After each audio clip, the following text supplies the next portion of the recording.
نحمدہ ونصلی علی رسولہ الکریم اما بعد اعوذ باللہ من الشیطان الرجیم بسم اللہ الرحمن الرحیم رب اشرح لی صدری ویسر لی امری واحلل عقدۃ من لسانی یفقہوا قولی۔ السلام علیکم ورحمۃ اللہ وبرکاتہ۔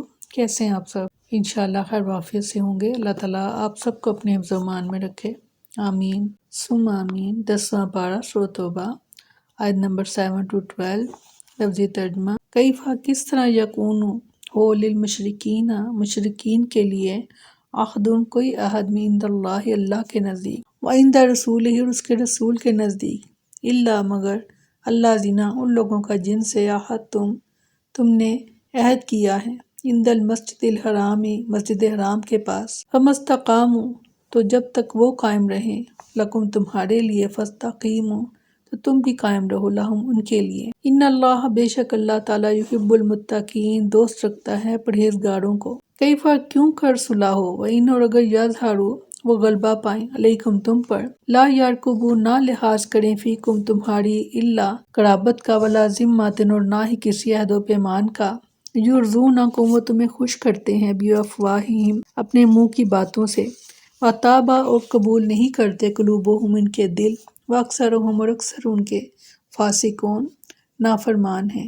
اشتروا لے لیا انہوں نے بآیات اللہ اللہ کی آیتوں کے بدلے میں، ثمنا فائدہ، قلیلاً تھوڑا، فصدوا پس تو روکتے ہیں، عن سبیلہ اس کے راستے سے، انہم بے شک وہ، ساء برا ہے، ما کانوا جو وہ، یعملون عمل کرتے ہیں۔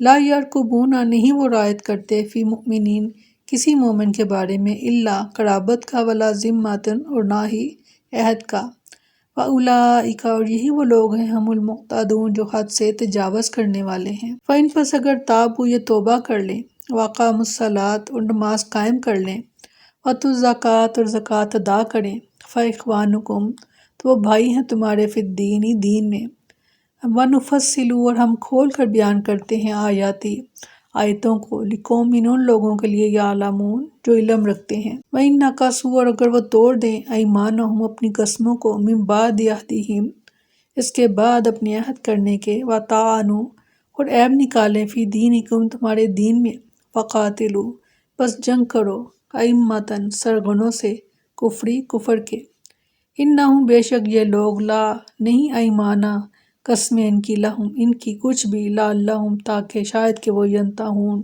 کہ باز آ جائیں۔ فرمایا ان مشرکوں کا اللہ کے نزدیک اور اس کے رسول کے نزدیک کوئی عہد کیسے ممکن ہے، سوائے ان لوگوں کے کہ جن سے تم نے مسجد حرام کے پاس معاہدہ کیا، سو جب تک وہ تمہارے لیے پوری طرح قائم رہیں تو تم بھی ان کے لیے پوری طرح قائم رہو، بے شک اللہ متقی لوگوں سے محبت کرتا ہے۔ اس آیت میں مشرکین سے اعلان برات اور انہیں صرف 4 ماہ کی مہلت دیے جانے کی حکمت بیان کی جا رہی ہے۔ اللہ تعالیٰ نے فرمایا کہ مشرکین کو اللہ اور اس کے رسول کی جانب سے امان کس بنیاد پر دیا جائے، نہ تو وہ ایمان لائے اور نہ ہی رسول اللہ صلی اللہ علیہ وسلم کو اذیت پہنچانے میں کوئی کسر اٹھا رکھی، حق کے خلاف جنگ کی، باطل کی تائید کی اور زمین میں فساد برپا کیا۔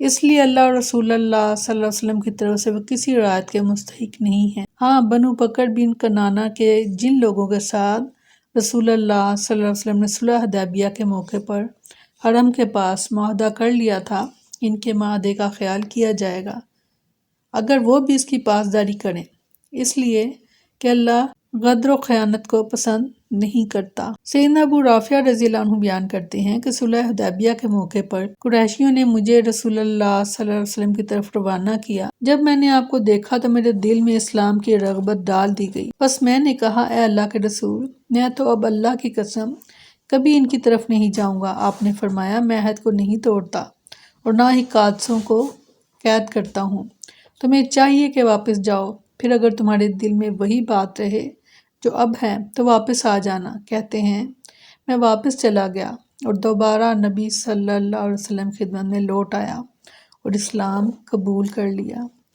فرمایا، کیسے ممکن ہے کہ جب کہ وہ تم پر غالب آ جائیں تو تمہارے بارے میں نہ کسی قرابت کا لحاظ کریں اور نہ ہی کسی عہد کا، تمہیں اپنے منہوں سے خوش کرتے ہیں اور ان کے دل نہیں مانتے اور ان کے اکثر نافرمان ہیں، انہوں نے اللہ کی آیات کے بدلے میں تھوڑی سی قیمت لے لی، پھر انہوں نے اس کے راستے سے روکا۔ بے شک یہ لوگ برا ہے جو کچھ کرتے رہے ہیں۔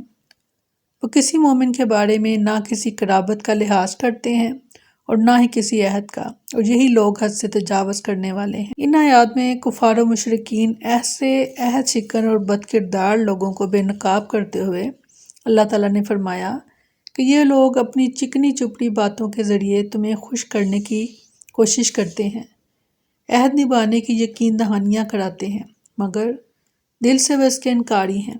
تمہاری دشمنی میں دانت پیستے، ناپاک منصوبے بناتے اور بغض و عداوت کی انتہائی حدوں کو پار کرنے کے لیے ہر وقت تیار رہتے ہیں۔ یہ بد کردار اور فاسق ہیں، تم پر غلبہ پا لیں تو بے بس عورتوں اور نہتے قیدیوں پر ظلم کے پہاڑ توڑ ڈالیں اور مسلم آبادیوں کی اینٹ سے اینٹ بجا دیں، مسلمانوں پر بدترین مظالم ڈھا کے خوشیوں کے شادیانے بجائیں۔ نہ تو ان کو قرابت داری کا کوئی لحاظ ہے اور نہ ہی کسی عہد کی پرواہ۔ ایسی بد عہد اور دغا باز قوم سے اللہ اور اس کے رسول کا عہد کیا ہو سکتا ہے؟ یہ آیات یہود مدینہ کے رویے اور عادات کی وضاحت میں نازل ہوئی ہیں۔ جو شرمناک رویہ مشرکین مکہ کا تھا، وہی ناپسندیدہ طرز عمل یہودیوں کا بھی تھا۔ اس مکروہ عمل میں تمام کافر برابر ہیں۔ یہ لوگ اسلام دشمنی میں ایک ہی قسم کا رویہ رکھتے ہیں اور یہ بد اخلاقی اور دشمنی کی انتہا تک پہنچتے ہیں۔ انہوں نے اللہ اور اس کے رسول پر ایمان لانے کی بجائے دنیا کی حقیر متاع کو ترجیح دی اور خود کو اور دوسروں کو اللہ کی سیدھی راہ پر چلنے سے روکا۔ اللہ اور اس کے رسول کے ساتھ اسی عداوت کی وجہ سے وہ کسی مسلمان کے سلسلے میں کسی معاہدہ وغیرہ کا کوئی خیال نہیں رکھتے۔ سیدنا ابو ہریرہ رضی اللہ عنہ بیان کرتے ہیں کہ رسول اللہ صلی اللہ علیہ وسلم نے فرمایا، تم اللہ تعالیٰ کے ہاں قیامت کے دن سب سے برا اس شخص کو پاؤ گے جو دو رخا ہو، کہ ان کے پاس ایک منہ لے کر آئے اور ان کے پاس دوسرا منہ لے کر آئے، یعنی ایک طرف جائے تو باتیں کچھ اور کرے اور دوسری طرف جائے تو کچھ اور کرے۔ فرمایا پس اگر وہ توبہ کر لیں اور نماز قائم کر لیں اور زکوٰۃ دیں تو دین میں تمہارے بھائی ہیں، اور ہم ان لوگوں کے لیے آیات کھول کر بیان کرتے ہیں جو جانتے ہیں۔ کفار و مشرکین اور یہود و نصارہ کی بری عادات کے ذکر کے بعد اس آیت میں اللہ تعالیٰ نے فرمایا کہ یہ لوگ توبہ کر لیں، یعنی اسلام قبول کر لیں، نماز قائم کریں اور زکوٰۃ ادا کریں تو مسلمانوں یہ لوگ دین میں تمہارے بھائی ہیں۔ ان کی پہلی غلطیاں ظلم و تشدد، قتل و غارت گری، گھروں سے نکالنے اور دیگر تمام دشمنیاں اب تمام ہو چکی۔ اب یہ تمہارے بھائی ہیں اور اخوت اسلامی میں تمہارے ساتھ شریک ہیں۔ اس آیت سے یہ بھی ثابت ہوا کہ 3 چیزوں سے اخوت اسلامی قائم ہوتی ہے۔ پہلی کفر سے تائب ہو کر اسلام قبول کر لینا، دوسرا نماز قائم کرنا اور تیسرا زکوٰۃ ادا کرنا۔ ایک شخص کلمہ تو پڑھے لیکن نماز کا تارک ہو، بلکہ نعوذ باللہ اس کا مذاق اڑائے، اسی طرح زکوٰۃ سے بچنے کے لیے تعویلیں کرے، تو یہ شخص حقیقت میں اخوت اسلامیہ میں شامل نہیں، اور اگر اسلامی حکومت قائم ہو تو ایسے لوگوں پر حد لگتی ہے۔ سیدنا ابوبکر صدیق رضی اللہ عنہ نے مانعین زکوٰۃ کے خلاف تلوار اٹھائی تھی، تو وہ اسی اصول پر اٹھائی تھی کہ زکوٰۃ کا انکار کرنے والے دائرہ اسلام سے خارج اور نماز کا انکاری دائرہ اسلام سے باہر ہو جاتا ہے، اسی لیے ایسے لوگوں پر حد لگانے کا حکم ہے۔ سیدنا مقداد بن اسود رضی اللہ عنہ بیان کرتے ہیں کہ میں نے کہا، اے اللہ کے رسول، اس سلسلے میں آپ کیا فرماتے ہیں کہ اگر کسی کافر سے میرا مقابلہ ہو، وہ مجھ سے لڑے اور تلوار مار کر میرا ایک ہاتھ کاٹ دے، پھر جب میں اسے قتل کرنے کے لیے جھکوں تو وہ لا الہ الا اللہ پڑھے اور کہے کہ میں اسلام لایا، اور میری زد سے بچنے کے لیے ایک درخت کی پناہ لے، تو اے اللہ کے رسول، کیا میں اسے یہ کہنے کے بعد قتل کر سکتا ہوں؟ رسول اللہ صلی اللہ علیہ وسلم نے فرمایا، اسے قتل نہ کرو۔ میں نے کہا، اے اللہ کے رسول، اس نے تو میرا ہاتھ کاٹ دیا اور کاٹنے کے بعد یہ بات کہی، تو کیا ایسی صورت میں اسے قتل نہ کر دوں؟ رسول اللہ صلی اللہ علیہ وسلم نے فرمایا، نہیں، قتل نہ کرنا، ورنہ وہ اس درجے پر پہنچ جائے گا کہ جس درجے پر تم اسے قتل کرنے سے پہلے تھے۔ اور تم اس درجے پر پہنچ جاؤ گے جس درجے پر وہ یہ بات کہنے سے پہلے تھا۔ سیدنا عبداللہ بن عباس رضی اللہ عنہ بیان کرتے ہیں کہ جب نبی صلی اللہ علیہ وسلم نے معاذ رضی اللہ عنہ کو یمن کی طرف روانہ فرمایا تو ان سے فرمایا کہ تم اہل کتاب کی ایک قوم کی طرف جا رہے ہو، لہٰذا جس چیز کی تم سب سے پہلے انہیں دعوت دو گے وہ یہ ہے کہ وہ اللہ تعالیٰ کی توحید کو تسلیم کر لیں۔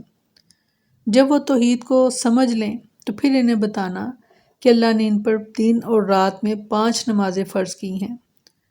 جب وہ نماز پڑھیں تو انہیں بتانا کہ اللہ نے ان کے اموال میں زکوٰۃ فرض کی ہے جو ان کے مالدار طبقے سے لی جائے گی اور ان کے محتاج لوگوں کو لوٹا دی جائے گی۔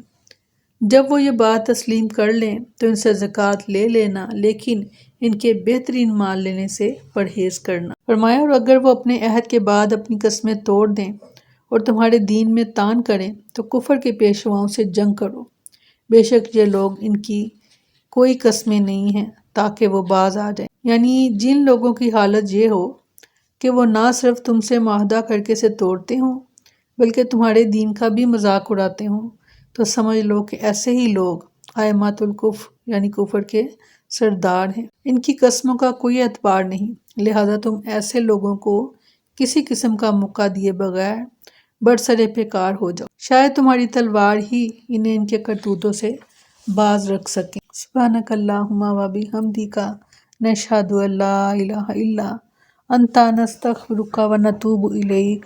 سبحان ربک رب العزۃ عما یصفون وسلام علی المرسلین والحمد للہ رب العالمین۔ السلام علیکم ورحمۃ اللہ وبرکاتہ۔